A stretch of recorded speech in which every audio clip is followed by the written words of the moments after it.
We tend to use the word liturgy in a very narrow sense. We talk about people who go to churches that are liturgical. Churches that are liturgical usually are ones that have some specified liturgy. In other words, they usually work from a book.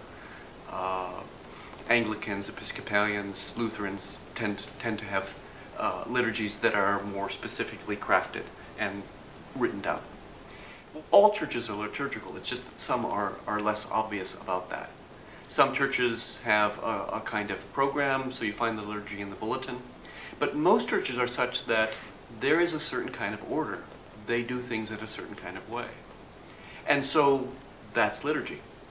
But even more basic than this, the word liturgy, if you go back to the Greek, liturgia, you realize that for instance, the ancient Romans, paying their taxes was a liturgical act. Why? Well, because the state was the church. The state was the religion. So if you paid your taxes to Caesar, well then you were paying God, because Caesar was God. Now as it turns out, liturgy is something that's not something that we do merely on Sunday. It's not something that we only do once a week. It's about the way we live our lives.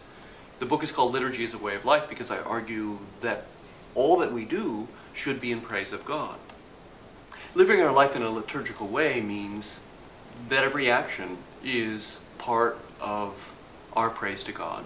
And so we see what we might call the intensive liturgy, which takes place on Sunday, as being part of the extensive liturgy, which takes place all through the week. They feed off of one another. One is not more important than the other. In fact, if you were going to argue at all, you might argue that the extensive liturgy is more important because it occupies us during the rest of the week, whereas the intensive liturgy only occupies us one day a week. In the intensive liturgy, we come together in a kind of special moment. Traditionally, this is called kairos, as opposed to chronos, a special kind of time in which we're lifted out of the everyday ordinary. And sometimes it's called the 8th day of the week because we recognize it as a kind of special day. But that day is special precisely because it's in the context of living our lives, so that we gather for the intensive liturgy, but then we disperse and go back to live our lives. Living our lives is what the intensive liturgy is about.